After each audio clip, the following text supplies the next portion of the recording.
You're listening to the Jiu Jitsu Lou podcast with me, Lou Temlett.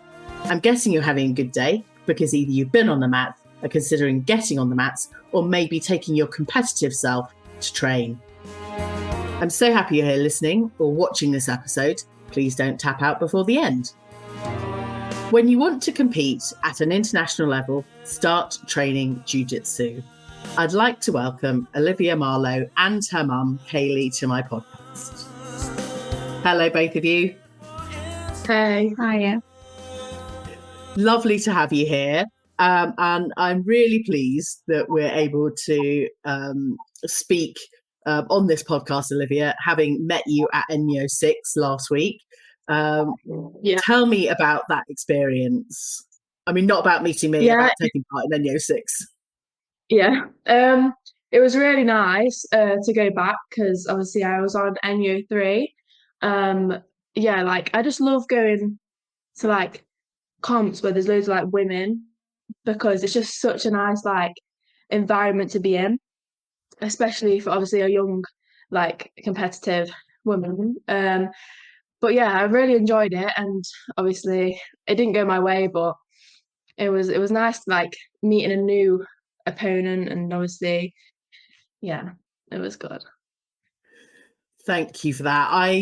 I also echo the being in the female space and being supported, and it's just an amazing atmosphere. I wasn't expecting it. You know, you're all kind of fighting, but actually there's so much support and encouragement and building each other up. And that for me, as an adult, you know, recently started training jiu-jitsu, it's just such a great place to be as a female. So, Olivia, tell me about where you started training, or what the kind of intent was, and how long you've been training for. Okay, so I started training at Empire Jiu Jitsu, which was Empire, but now it's Gracie Barra. But I started training in 2017, so 7 years now. So I started training when I was 8. Wow. And I just sort of like, I think I just went to like a session one day because my dad started doing it. So I thought, okay, I might as well just go on the mat. And then ever since, I've just been doing it like consistently. And then about, I think it was like 2 months in, I did my first comp. I got bronze. And then my second comp, I got gold. So that's really like, that's what made me want to compete even more. And then it's just been going off from then, like just competing like as much as I can.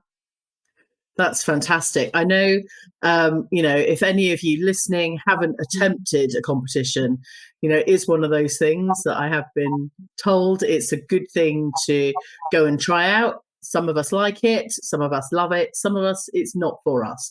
But Olivia, it sounds like it's absolutely for you. Yeah, I love it. It's just amazing. Like win, lose or draw. Well, obviously you can't draw, but yeah, win, lose. It's just like it's a really good like atmosphere, especially like I said, Enyo. But yeah, especially when you win, like it's just amazing. Like you can't even describe it. Oh, that's so good. And Kayley, mum, Olivia's mum, how do you feel when Olivia competes? Gosh. Well, I feel probably worse than Olivia does when she's competing, to be honest, because it's completely out of your control, isn't it? You know, you're there either watching at the actual competition or like with Enyo pay-per-view at home. And, you know, like any mum, you just want, you know, your child to do well. So, yeah, I'm pleased when it's done with, let's put it that way. You know, I'm not obviously fearful of like injuries and stuff that much because she's been doing it for such a long time. She, you know, she understands when to tap if she needs to and stuff like that. So that doesn't really bother me.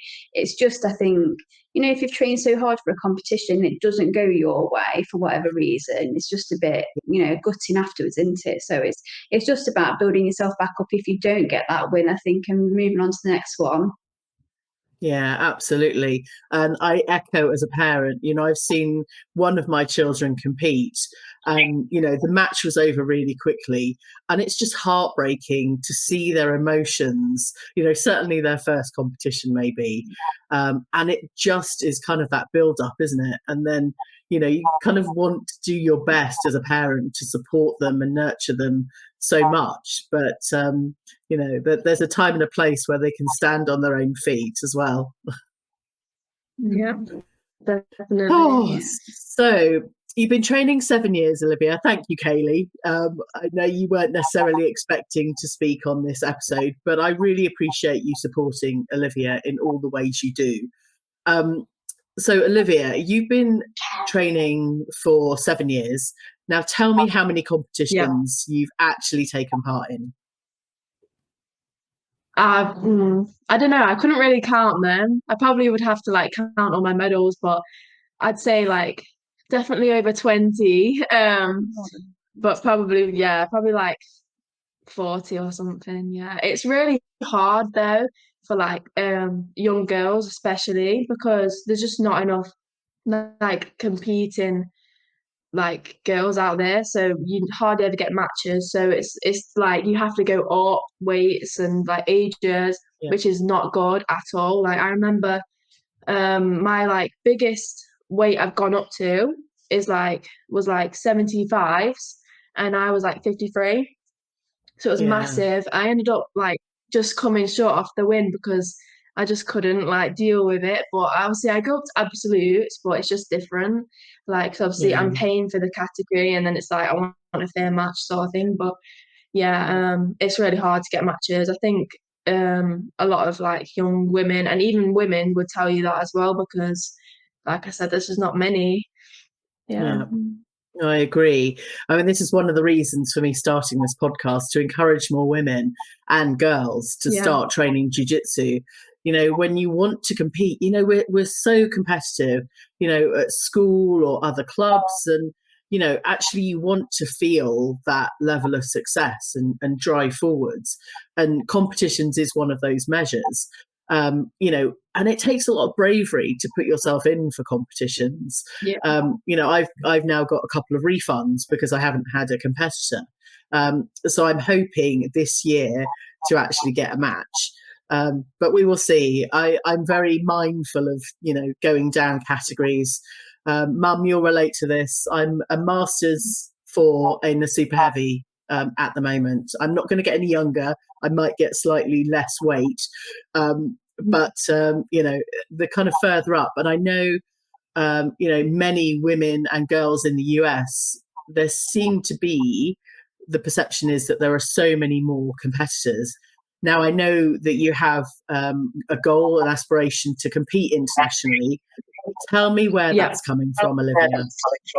So last November, I went to the AJP like Worlds, like Youth Worlds in Abu Dhabi. I got the silver, so I just lost the final. So I had like 3 matches. So that was like yellow belt. So obviously like it's a lot different now. I'm at blue belt, so I want it like counts more if I win. So it started from this. That was my first like international like comp. So it was like a big thing for me. So and then I did the Europeans in, was it Paris in January? In January. I got silver then, so I lost the final. But yeah, I just want to like get noticed, I think. And also I get so many matches from competing abroad. So I'd have like a 10 like person category, and it's just like wow, that's unheard of for me. So yeah, I'm gonna do the Worlds, the IBJJF Worlds in May. So that's my next biggest like comp to do. And where is that? Where is the Worlds? Apologies, I'm quite new ish, but tell me where you're heading off to. Yeah, so that's in California. Okay. So I'm gonna go out there. Yeah, I'm gonna go out there a week early to train at AOJ with the Mendez Bros. I think that's the plan. So me and my professor are gonna go down, and then hopefully get the win at blue belt. But yeah, and it's also my birthday when I'm there, so that's gonna be a nice birthday for me. Yeah, in the sun. But yeah, I'm excited for that. Are you going along as well, Mum? No, so I was going to go with Olivia, but because we're doing fundraising to help Olivia with her international comps, Yeah, obviously going to California just for flights alone is quite expensive. So because she's got a list of other comps internationally she wants to do after California, and her team are going to California and competing as well, we said that we'd let her go with her professor and her teammates on this occasion. yeah, And then when she returns back from there, I'll be joining her. So she'll be going back and doing, international comps that she's done last year. So she wants to return back to Abu Dhabi. So I'll go there with her again. And then she's got a few in between that we're just finalising. So it's just obviously, when you're competing internationally, it's not just a competition entry, it's the flights, the yeah, accommodation, the spending, the training while you're there. It's quite a substantial amount of money you have to raise to go yeah, quite far. But the comps that Olivia's picking, she's doing it to become ranked, and now she's a blue belt because she couldn't get ranked really with AJP. yeah. It's a lot better now she's blue. Fantastic. Well, it sounds amazing. I only admire your tenacity and confidence and just your kind of, you know what you want and you're going for it. Do you know what? Yeah. That as a young person is just incredible. Through education, some of the young people, and I remember myself not really quite knowing what I wanted to do, and then hoping that decisions would be made for me to, go off and do certain things. But actually, when you're making the decision, like you're demonstrating, you're able to achieve and grow and continue to win in your category, which is just amazing. It's just amazing. Yeah, definitely. So, what advice would you give to people thinking about competing internationally? Because you started talking about the coaching and the kind of the fundraising kind of beforehand. What advice would you give to listeners for fundraising and the kind of preparation to comps? I would just sort of just I don't know. My mum normally does it for me, Yeah. so So it's a bit of a can't joint really. effort with the fundraising because I think it's a bit daunting for Liv because of her age. Yeah, It's a bit so obviously we write off to people together. We go and see local companies. We've been quite successful locally with small businesses, like in the village and things where we live, supporting Liv. So that's quite good. So what we did initially when she went to Abu Dhabi was we had a tracksuit done with the company logos on it, which is yeah, her international tracksuit now. So whenever she travels, she'll always wear that to help obviously advertise the companies that have supported her. We set up a GoFundMe page as well. Which is active, which is just basically rolling constantly for any donations that people want to give to help. yeah, So the money for when we went to Abu Dhabi in November last year, all of Olivia's money was basically if the fundraising was done, so we didn't have to pay for anything yeah, for Olivia to go there. She's also secured ambassadorships with companies and a sponsorship with Digitape. Which she was really happy about. So Digit fantastic. Tape came on board because Liv obviously with how Liv plays, that's what she uses a lot. She's always wearing Digit Tape when she's training. So they pay for her competition entry. For certain competitions, so every little bit really towards a Yeah, competition that people can do yeah, helps us because Olivia's training constantly, as well as obviously her normal training that she does her strength and conditioning. She's helping obviously teach other children, so it's a constant thing really. So I think it's just nice for me and Olivia's dad in the background just to yeah. help with the fundraising to take that pressure off a little bit. No, that's fantastic. I think it's really, things don't come for free, and it's about working hard and, putting connections out there and just asking. I remember, if you don't ask, you don't get. But actually, if you don't approach and feel like you're comfortable enough to secure some funding, well, if you don't ask, then you're leaving all of that possible support out of your kind of remit to progress and grow. And I think we all have to be responsible, not just Olivia, but you as a whole family, supporting, which I think is just fantastic. This is the Jiu-Jitsu Lou podcast with me, Lou Temlett, coming to you from the UK. Go and check out the latest video clips of the show over on Instagram at jiu.jitsu.lou. And as you're listening or watching on your favourite podcast platform, I'd appreciate you dropping the show a 5-star rating. Today, I'm having a conversation with Olivia Marlow and her mum, Kayley. So, Olivia, you've been training for 7 years. Tell me about the progress you've made and the moves that your kind of superhero moves. Yeah, so I've made a lot of progress, I think, like within like 2 years now, because I've been like moving like clubs just due to, I wanted to get better and, closest to home. And I feel like I've learned a lot from all of my like coaches and everything. So that's really helped. And yeah, I mean, I just love like playing on my back. So that's like the main thing for me. Okay. Obviously now I'm trying to like expand my game a bit more, and that's what my professor's helping with now, like my new professor, because I've just moved clubs, and he's helping me like with my top game now, because it was like a little bit like not so good before, but yeah, it's good. I get it. I'm a white belt, and my game is still very much on the bottom in defense. It's tight, elbows tight, hands, everything. But I like to hear about your kind of top game and what you're kind of learning and getting out of that, just so selfishly I can start learning a top game. Yeah, so obviously I'm not heavy, so it's kind of hard to put the pressure on, because obviously my categories are like small, like girls, so obviously like 55.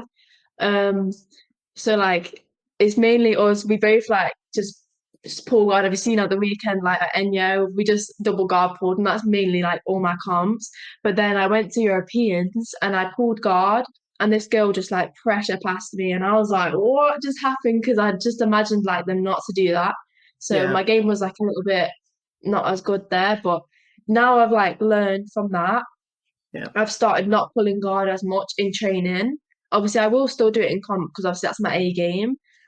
So I've been like just trying to pass like really good people's like guards, so like the people who use like lapels and everything at my club, like really good guard games, and just trying to pass them. And if I can, then like, it just gives me more confidence to like not pull guard. And then if I'm like sweeping, then it just gives me more confidence to get up, and just like pass guard from there, because I've struggled with that in the past, like not being able to pass and then getting stuck and then triangled or whatever. I also struggle, and maybe some of my listeners struggle with kind of the bottom game or getting stuck in a certain position, and then you go, how do you work through that? But like I was chatting with Sam from Warrior Grips last time, you kind of learn, give yourself a hard time on the way home, go and YouTube it, go and have a chat with your coach, and then go back and bait that move to just improve and keep going better. What are your techniques for improving your game, as well as your kind of coach support?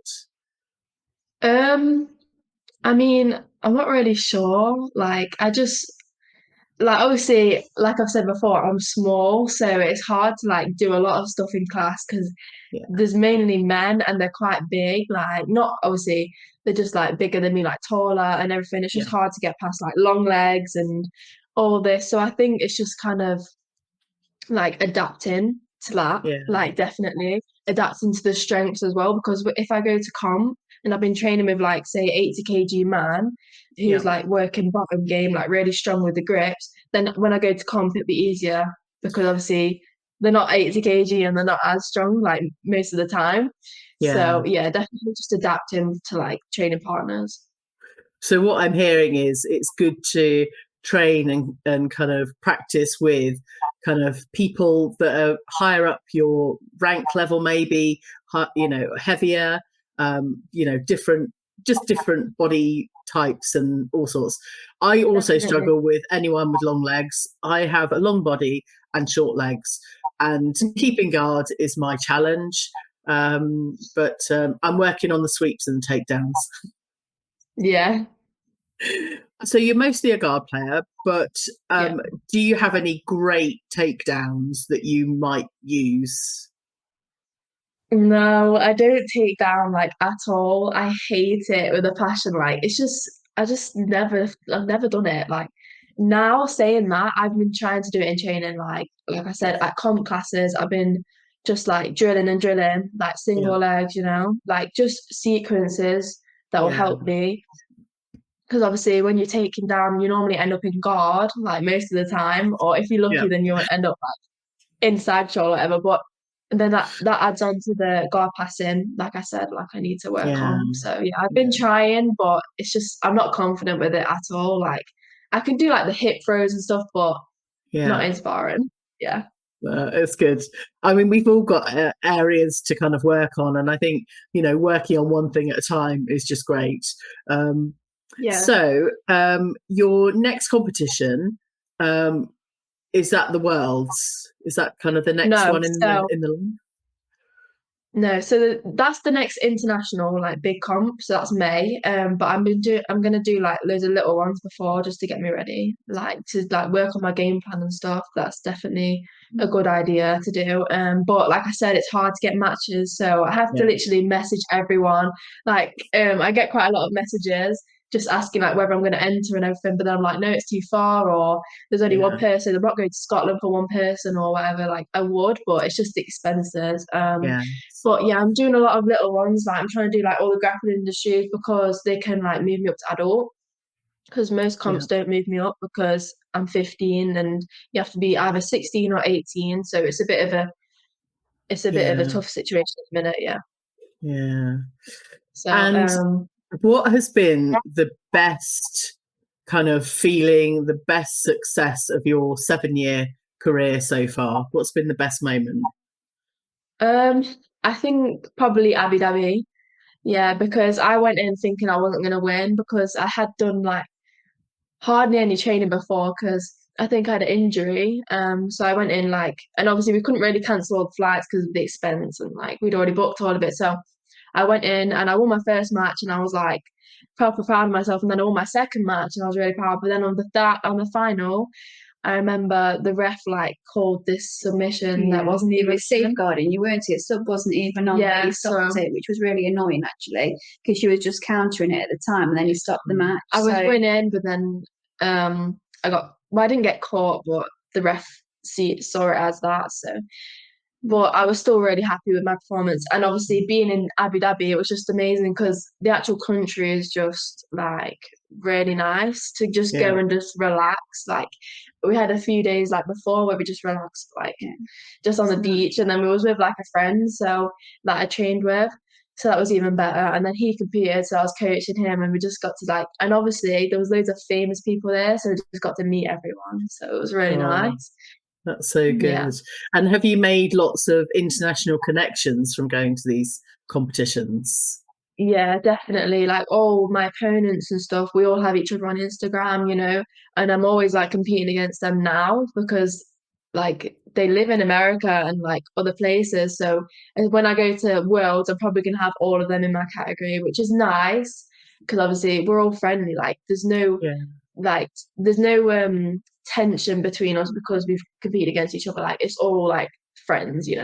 But yeah, definitely like built loads of friendships and stuff. And obviously, like all my followers and stuff, we see them at comps. Like obviously, we saw you at Enyo, so I see them at comps, and it's just nice to like see people in person. Yeah, yeah, absolutely. And it is just a nice feeling, isn't it, when you kind of yeah, are somewhere not at home and you recognize people and they recognize you. And it's just, the world is a small place, but it's a big place too. yeah, exactly. Mum, what recommendations would you have for parents supporting their young or maybe not so young children in competition?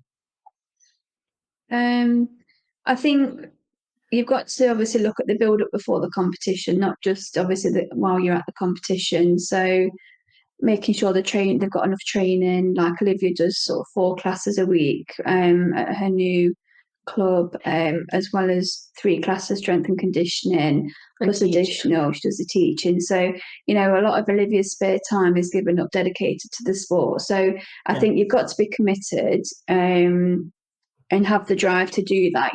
Going once or twice a week half-heartedly just isn't sort of going to cut it. You've got to put the time in. Clean eating, Olivia does a lot of clean eating. Any sort of vitamins that need to be took, anything like that for general health, really.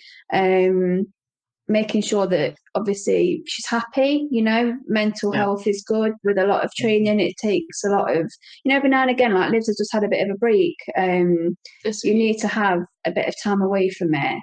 And now this will do her good. So she had a break just after Enyo. She just enjoyed some time off, actually had a Chinese one night, which she wouldn't usually have, and bits and things like that. So she's due to go back training on Monday, but the rest will do her good, because then when she goes back Monday, she'll be on it again. She'll have the fire again to go and do it, ready for these sort of comps. So I think it's having a bit of a balanced lifestyle with it.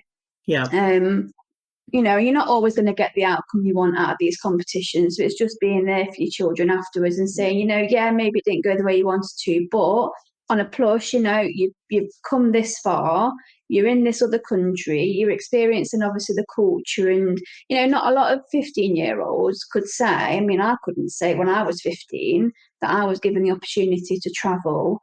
And whilst travelling, obviously do something that she's enjoying. Like when we went to Abu Dhabi, we dressed up. It was so hot, and we went into the mosque and had a look around. And wore the traditional dress, and then obviously eating the food, and went on a private beach. And for me, with Liv as a mum, like the bonding time that gave us. Because Olivia is one of, she's got quite a few brothers and sisters. As you can see. Keep popping in the feed. And so just for me and her to just go away and do just some things that you just wouldn't usually do if you're back in the UK. And I also think, she's putting that amount of time into it. I want to be able to take her to these countries, because in a way it's a bit of like a reward to say, you've done so well and you're so dedicated, let's travel the world and do it.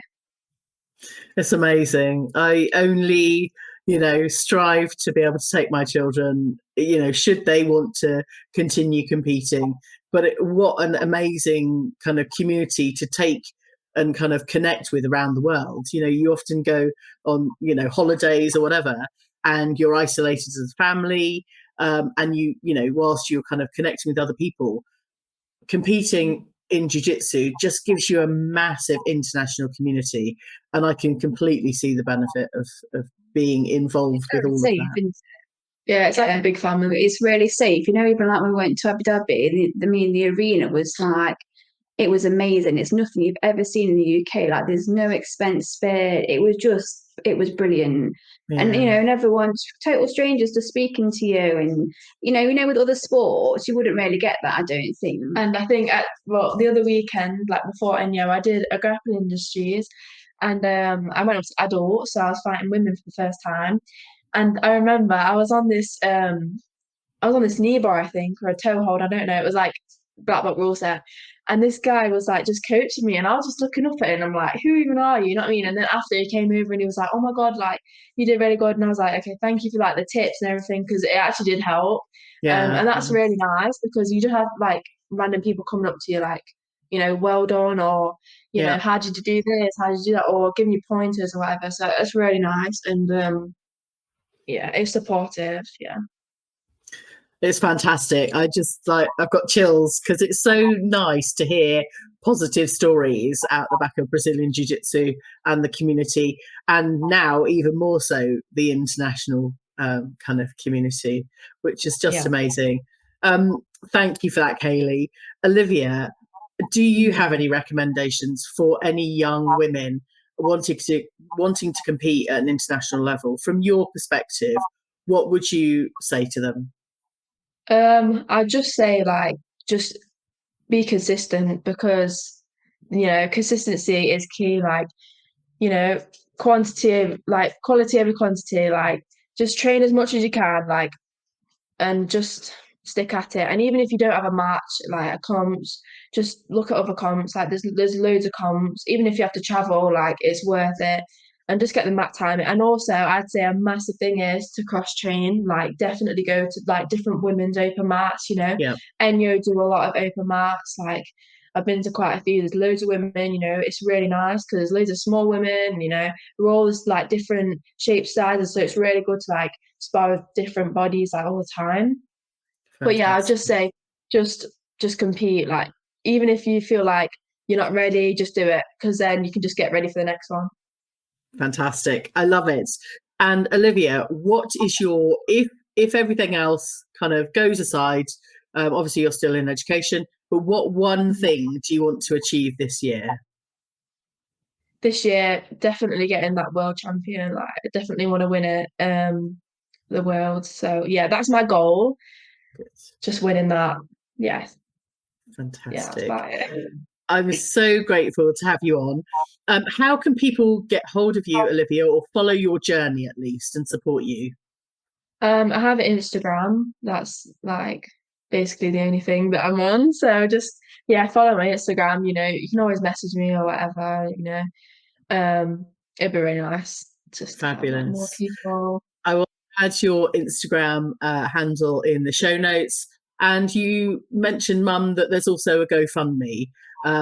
If you let me have that, I can also pop those in the show notes as well, because we want to see Olivia continue to succeed. And you're really only at the very start of your journey. I know you're 7 years in, but as a 15-year-old, you are just doing an incredible job setting the tone for future women or future girls in the sport, in the martial art. And I think that's one of the most important things. Cool. Well, thank you very much. And I will continue to follow your journey and hopefully see you at an open mat or a competition around the world at some point soon. Definitely. Thank you. You're very welcome. I hope you enjoy this episode. Thank you for telling your friends about this show. And as soon as this episode ends, I'd love you to rate and review the show. Thanks again for listening, and catch you on the next episode of the Jiu Jitsu Lou podcast.